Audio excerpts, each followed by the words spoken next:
Hello everyone and welcome to the Psychology Journal. My name is Fundi and in today's video I'm going to be talking about accessing mental health help. Before I get into the video, I'd like to give a big thank you to TheManDan for sponsoring this video. If you need photography or videography services that are affordable, this is the man to go to. I will leave links to his social media pages in the description below so that you give him a follow. So now let's get back into today's video.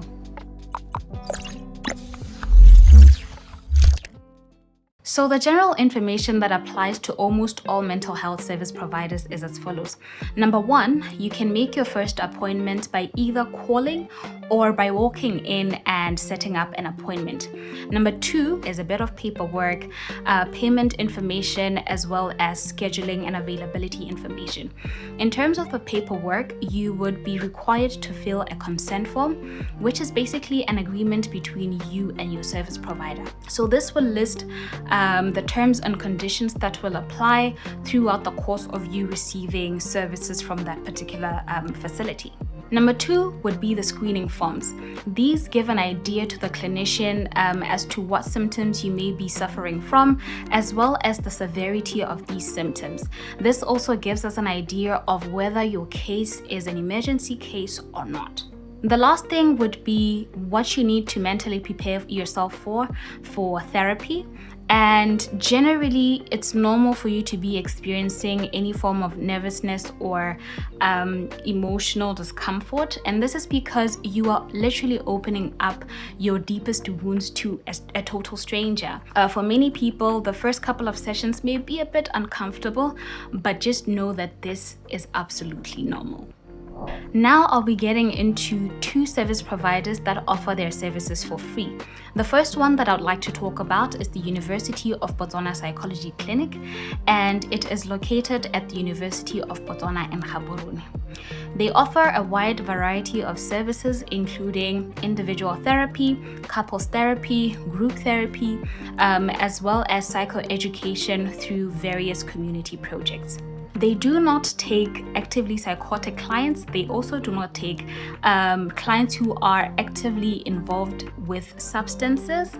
And usually those who have addiction issues or substance problems are referred to Botswana, and with actively psychotic clients, they are referred to either Marina or Sabrina. So in terms of the procedure, you can either refer yourself to the clinic. That means you are allowed to just walk in and say, okay, I've decided to come for therapy and this is what my issue is. Or you could get a referral from a clinic or from a general practitioner. That is also acceptable. So during the initial contact, you will be screened. That could be either over the phone or if you are there physically. And then after the screening, you will then be scheduled for an appointment. It's important to note that the clinic opens from January to June, and between June and August, the school would be closed, and that also means that the clinic is closed, and the clinic then reopens when the next semester starts, which would be in August. The second service provider that I'd like to talk about is the Princess Marina Psychological Clinic, which is also located at Princess Marina Hospital. So they also offer a wide variety of services, including individual therapy, couples therapy, as well as family therapy, but they do not offer psychometric assessments.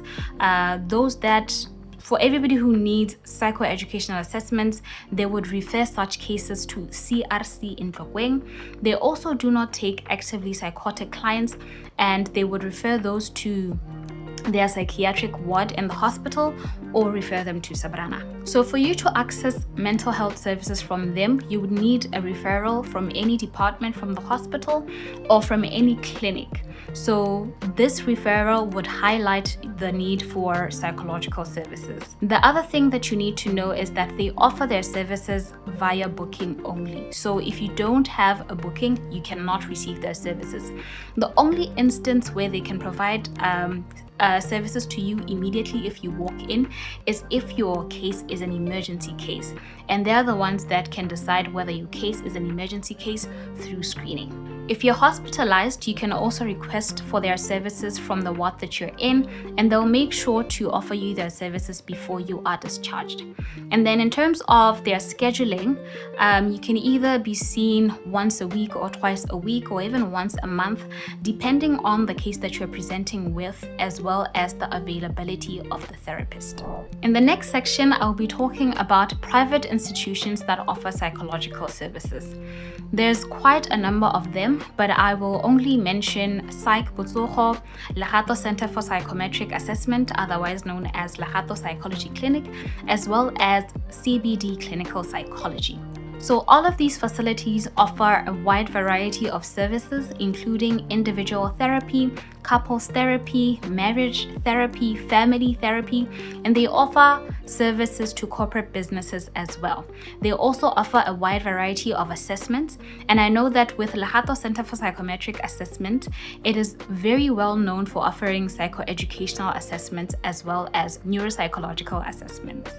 So like I have mentioned, these are private facilities, and this means you need to pay some money for you to be able to access their services. Either you pay cash from your pocket, or if you're on medical aid, then they all accept medical aid. So if you're using Pula, Bomade, Botsogo, or Bipomas, then you're able to access their mental health services. In terms of payments, that will vary depending on the medical aid scheme that you're using, because the medical aid schemes are the ones that gives these clinics the different tariffs that they use to charge you. So that will depend, like I said, on the medical aid that you're using, but it also depends on the time that you take during the session. And so there's no fixed amount that I can give you, because it will depend on the time that you take and the medical aid scheme that you use. If you're on medical aid, you'd be required to pay 10% of the total charge, and your medical aid scheme will cover the rest.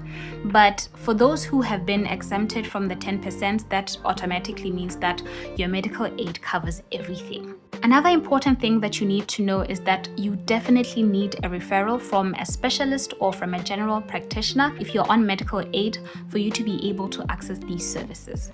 If you're paying from your pocket, the charges are different. I'm not very sure about Psychbotsogo charges, but I do know that at Legato Center, you would be required to pay 400 pula per session, and a session usually takes an hour. So that means that every single time you come for a session there and you are paying cash, you'd be required to pay 400 pula. For their assessments, a battery of assessments requires you to pay 2,000 pula. And do note that an assessment doesn't usually take one day. It would take 2 or 3 days, depending on the type of assessment that you're doing, as well as the speed of the client. At CBD Psychology Clinic, a session is 750 pula an hour, and I do not know about their charges for their assessments, but each session, therapy sessions to be specific, is 750 pula an hour. That will be all for today's video, and I really hope that you guys enjoyed this video, or at least you found it useful. Please make sure to leave a comment down below if you have any further questions, or if there's anything that you'd need me to clarify, and I will make sure to engage with you guys in the comment section. Also share it with your family members, share the video with your friends, share it with anybody who might find this useful. I'll make sure to leave contact details as well as locations for the different service providers that I mentioned in this video. Up until the next one, cheers, bye bye.